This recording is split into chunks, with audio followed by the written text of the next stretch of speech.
with this one big beautiful bill.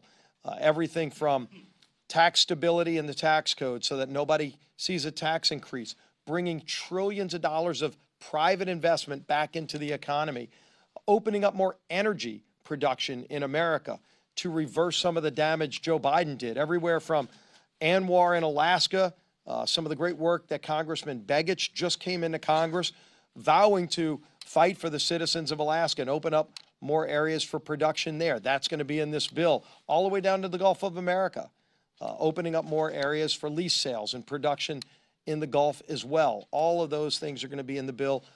More defense funding, more border security, giving protection and technology to our Border Patrol agents.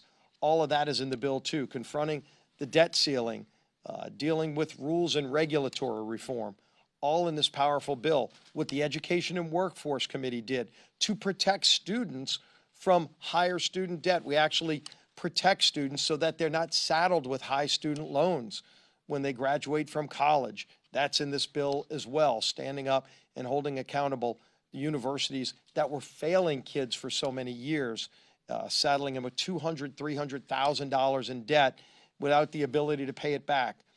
So many good provisions. We're going to be bringing that bill to the floor once it's all finished next week, and then we compile it in Budget Committee and bring it as one big beautiful bill to the House floor and then pass it on to the Senate so that they can continue this work. And the man leading that charge in the House is our Speaker, Mike Johnson. Good morning, everybody. Great to see you all. It's a great day on the Hill. We're very encouraged and even excited this morning about where we are and everything. President Trump, after the inauguration, and Republicans have taken our job very seriously. We haven't wasted a moment. We all celebrated the first 100 days of the Trump administration and all the extraordinary things that have been accomplished in such a short period of time. And we've been working around the clock to codify so much of what President Trump has been doing. I think there's 143 executive orders that have been issued thus far, and we're working around the clock to make sure that we put these into statutory law so that it can't be reversed and erased by an upcoming administration. For some reason, the media acts like that this effort is somehow a negative thing. It's not at all. Anybody who says that, they just fundamentally misunderstand the relationship between congressional Republicans and President Trump and his administration. We all ran on the same America First agenda: secure the border, cut taxes for working families, revive American energy production, strengthen our standing on the world stage, and bring back common sense. Those are the sort of the common themes of all these executive orders and the action the administration has taken. And this agenda, remember, was resoundingly endorsed by 77 million Americans who voted in the popular vote for the president, and almost as many for House Republicans. We set a record for that. It's the most diverse and expansive coalition we've seen in modern history, a real and true demographic shift. And the reason people voted that way is that they had this sort of hopeful anticipation that the president and Republicans in Congress would do exactly what we are doing right now. And we are fulfilling that promise. We already have the formula for prosperity and security, and that's the thing about President Trump. It's not an unknown entity.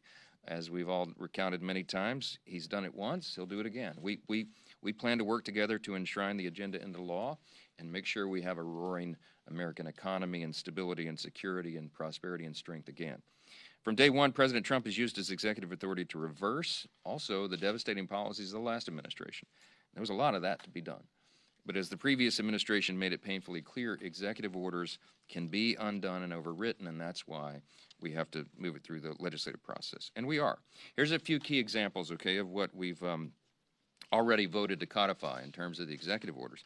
The President's Election Security Executive Order through the SAVE Act. That's what we voted on and got that done in the House. His executive order banning men from women's sports. We did that through the Women and Girls in Sports Act. His sanctions on the ICC. We did that through our Illegitimate Court Counteraction Act to support our ally Israel.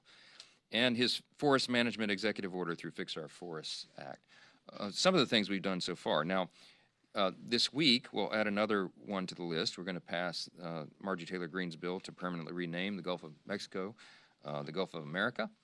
And then we're going to codify dozens more of President Trump's budget-related executive orders, spending-related executive orders through the budget reconciliation process. Let me give you just a quick word on that, and then we'll take some questions. As Leader Scalise just recounted, we're really excited. We're very encouraged this morning. I mean, I'm so thankful to have such a team that's worked so hard. I began the House Republican Conference meeting this morning with all the House Republicans by congratulating and thanking all of our committee chairs. I mean, they worked so hard around the clock. And we've been doing this for almost a year, as we've said many times in here. And all the committee members who were so disciplined in getting the work done. I mean, they had 10, 12-hour hearings in some of these committees, some even longer. And they got the product done and through the process. So by the end of this week, we'll have 8 of the 11 committees of jurisdiction will have done their work. And then next week, we will have Ways and Means, Energy and Commerce, and Ag. And some of you reported, or some of your outlets reported anyway, over the weekend that this was somehow a snag in the process, that those 3 committees were going next week instead of this week. But as I've explained to a few of you individually, I'll just say here together in the room, we went last Thursday to the White House, as the leader mentioned. Steve Scalise and I and Chairman Guthrie and Chairman Smith met in the White House with the president and his whole team on point. We had Secretary Bessent there from Treasury. We had Russ Vogt from Office of Management and Budget. We had his whole Ledge Affairs team, and Susie Wiles, the Chief of Staff, and Stephen Miller, and the whole group. And the intention was to work through some of the final details, but we realized that we were still awaiting some key numbers on calculations on some of the provisions with tax and some of the other details. And it just made sense for us to push pause for a week to make sure that we do this right. We didn't want to move this quickly, speed for the sake of speed. We want to get it right. And so everybody in the room agreed that it made sense for us to do that. And so we pushed those 3 committees that are going next week just off another week, so we can make sure that we have the right equilibrium point on all the key issues. And I'm absolutely convinced we're going to do that, and I'm excited about it. So we'll stay on track. They'll do that next week, and by the end of the week, as Steve said, Leader Scalise said, we'll have our 11 committees. We'll send them by the end of next week to the Budget Committee, and Chairman Arrington then and his team will take that and merge it all together, and we'll have the one big, beautiful bill ready to go. We can pass that by Memorial Day. That was our original time frame, and some of the people in this room balked and thought that would be impossible, but stop doubting us. We're going to get this job done, okay? I'll just make this point. I made it on TV over the weekend, and I want to say it again. The House and Senate Republicans are utilizing the budget reconciliation process primarily because Leader Schumer in the Senate, Leader Jeffries in the House, and their Democrat colleagues refuse to engage in anything, no matter how meritorious, even to improve the lives of their constituents, if it means that President Trump will somehow be credited with a win. I mean, it's really sad, but that's the fact. They'd rather put on performative stunts and host these activist town halls and all this other nonsense than just work with us to bring costs down and make communities safer for their constituents. Now, just think about how the American people feel about these issues. Consider this: secure the border, right? Securing the border is an 80-20 issue in America. Deporting illegal aliens, more than 50% of American people believe that every single illegal alien should be deported, okay? And yet Democrats, much less the violent criminals, which the administration has taken on in earnest. But in spite of those numbers, okay, the Democrats are taking trips to Central America to bring back violent illegal aliens back to the country. It's madness. Strengthening Medicaid for Americans who need it, by eliminating things like fraud, waste, and abuse, which is a huge problem in the program, including removing illegal aliens. If you add all that together, 66% of the American people think that that's a very important idea. We need to improve and shore up and strengthen the program so that it can be there for the people who desperately need and deserve it. And Democrats, what are they doing? They're lying about what we're doing with Medicaid. So much so that we've gotten them to pull down their advertising because they were literally breaking the law. We sent cease and desist letters, and they had to take it down. Cutting taxes for working families and small businesses. What American doesn't want to pay fewer taxes to the government? There may be a few, but I haven't found them. Especially on matters like the overtime that they work, their tipped wages, and Social Security. Big promises for the president. We're going to deliver that. But it turns out congressional Democrats apparently want Americans to pay more. They're adamantly against all those things I just named. They're against keeping taxes low. And when they oppose the reconciliation bill, when they oppose the solution to this, to extending the tax cuts, they are actually advocating for the largest tax increase in U.S. history. End of sentence. Unleashing American energy, lowering input costs, creating new jobs. Democrats want a radical Green New Deal policy extension. They don't want these common sense solutions and all the above policies like we are bringing and that the American people demand and deserve. I could go on and on and on. You get the point. This is what we're endeavoring to do through our budget reconciliation process, and these are the policies we're fighting every day to deliver because these are the ones the American people support and they need and they deserve. When Democrats had a trifecta in 2021, they used a budget reconciliation process, but you know what they did? They used it to stimulate the economy. What did that mean? Well, trillions in new spending and tax hikes and the Green New Deal giveaways. We can't do that. It's not sustainable. So we're going to reverse it. And guess what happened when they did that? We had runaway inflation, making the cost of living for everyday Americans unbearable. Contrast that with what we're doing. What Republicans are working on right now, what we are delivering through the committees and soon through the whole House. Lower taxes, decreased regulation, safer streets, keeping money, more of your money that you earn in your own pocket.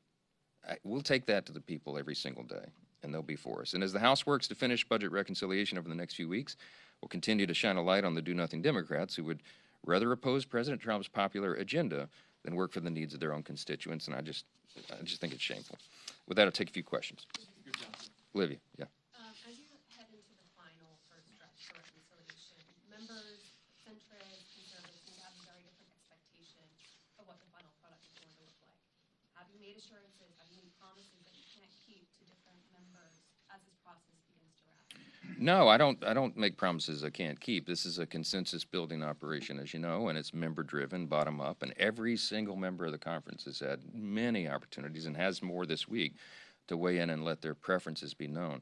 This is about balancing preferences. I mean, no one's going to be surprised. Everybody knows where the touch points are on the final details of the final analysis, and we've been working really hard to take all the input and find that kind of equilibrium point where everybody is at least satisfied. Some people are not going to be elated by every provision of the bill. It's impossible. The bill's one big, beautiful bill. It's a big piece of legislation. There's a lot in it. So there's always going to be things, page by page, somebody can go through a large bill and find things that they're not, that they would have preferred to be handled another way. But in its totality, this is going to be the most important, most consequential legislation that we'll ever be involved in our lifetimes, and arguably one of the biggest in the history of Congress. And so I think at the end of the day, we'll get that consensus. And you know, there may be some grumbling about certain provisions, but as the whip said so aptly this morning in the conference meeting, he said, you gotta focus on the totality of the bill and not just individual details. But my job is to work out those details, and I'm very confident that we're going to get to that point by the end of this week.